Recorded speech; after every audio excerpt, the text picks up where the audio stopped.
Israel और Hamas के बीच हालात फिर से बिगड़ सकते हैं। युद्ध की आग कभी भी भड़क सकती है। हमास की हरकतें देख इजराइल युद्ध विराम समझौते को ताक पर रख सकता है। हमास बंधकों के बदलू ताबूत पर ताबूत भेज रहा है। इससे बेंजामिन नेतन्याहू का पारा चढ़ना तय है। हमास और इजराइल के बीच युद्ध विराम समझौते के पहले चरण की मियाद शनिवार को खत्म हो रही है। उससे पहले हमास ने इजराइल के 4 मरे हुए बंधकों के शव को सौंप दिया। इजराइल ने भी इसे कंफर्म किया है। दरअसल हमास ने इजराइल की ओर से सैकड़ों फिलिस्तीनी कैदियों को रिहा किए जाने के बदले में गुरुवार तड़के 4 बंधकों के शवों को रेड क्रॉस को सौंप दिया। ये शव ताबूतों में सौंपे गए। इजराइल को ताबूत में जो 4 बंधकों के शव सौंपे गए हैं उनकी पहचान का खुलासा हो गया है। तसाची ईडान, इत्जाक एलगार्ड, ओहाद याहलोमी और शलोमो मंजूर के शव इजराइल पहुंच गए। ये चारों 7 अक्टूबर 2023 को हमास के नेतृत्व वाले हमले में बंदी बना लिए गए थे। ऐसे में सवाल उठ रहे हैं कि अब क्या करेंगे नेतन्याहू? बंधकों के बदले ताबूत पर ताबूत क्यों भेज रहा है हमास? संघर्ष विराम समझौते की मियाद खत्म होने से पहले क्यों भड़का हुआ है इजराइल?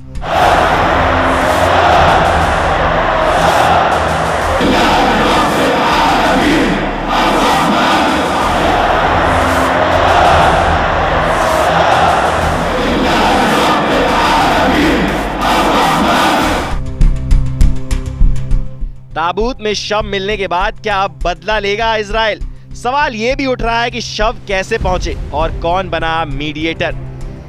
इजराइल के एक सीनियर अधिकारी के मुताबिक हमास ने बंधकों के शवों को रेड क्रॉस को सौंप दिया है। 4 मृत बंधकों वाले ताबूतों को मिस्र के मध्यस्थों की मदद से इजरायली सीमा के जरिए पहुंचाया गया। इसके बाद पहचान की प्रक्रिया शुरू हुई। जब हमास ने बंधकों के शव सौंपे, लगभग उसी समय रेड क्रॉस का काफिला रिहा किए गए।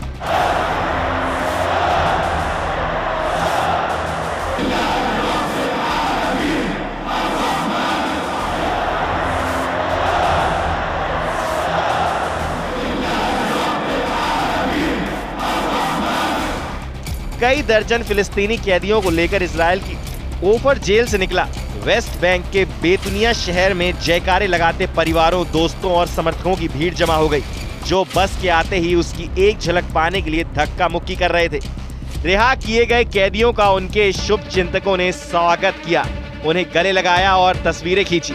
रिहा किए गए एक व्यक्ति ने विजय चिन्ह बनाया, उसे उसके समर्थकों ने कंधों पर उठा लिया और भीड़ ने अल्लाहू अकबर के नारे लगाए।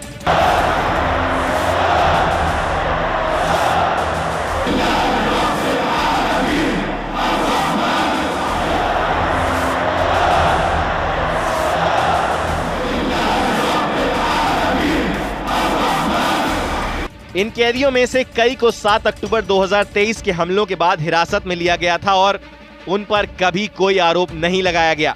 इससे पहले इजराइल को शनिवार को 600 से अधिक फिलिस्तीनी कैदियों को रिहा करना था, मगर उसने उससे पहले कहा कि सैकड़ों फिलिस्तीनी कैदियों की रिहाई तब तक नहीं की जाएगी जब तक कि गाजा में बंधक बनाकर रखे गए और लोगों की रिहाई सुनिश्चित नहीं हो जाती।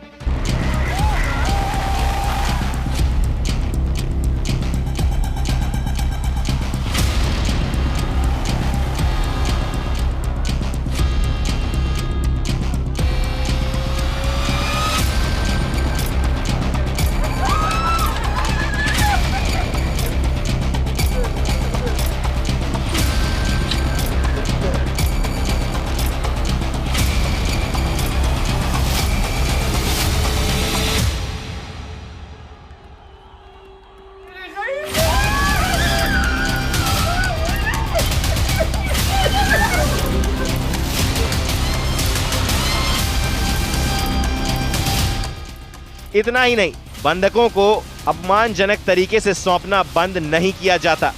नेतन्याहू ने सेरेमनी नहीं करने को कहा था। हमास ने भी बात मान ली और इस बार उसने सेरेमनी नहीं की। इजराइल ने कहा था कि हमास इस डील को शांति से करे और ऐसे सेरेमनी ना करे।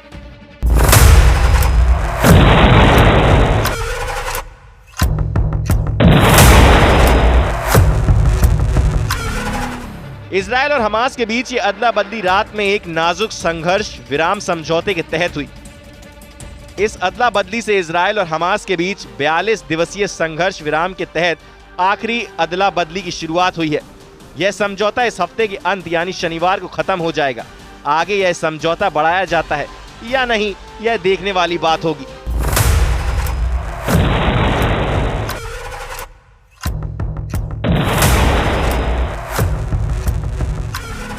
दोनों पक्षों को इस महीने की शुरुआत में युद्ध को स्थायी रूप से खत्म करने को लेकर बातचीत शुरू करनी थी, मगर यह स्पष्ट नहीं है कि क्या वे बातचीत शुरू हो गई है।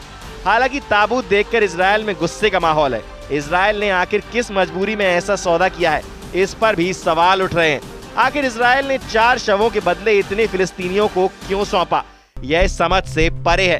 मगर इतना तय है कि नेतन्याहू का जब पारा चढ़ेगा तो इजराइल हमास से फिर से बदला लेगा।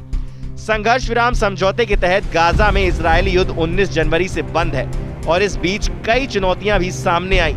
संघर्ष विराम का पहला चरण इस सप्ताह में समाप्त हो रहा है और इसके अगले चरण में युद्ध पर रोक लगाने की दिशा में बढ़ना था, लेकिन इस पर अब तक कुछ स्पष्ट नहीं है।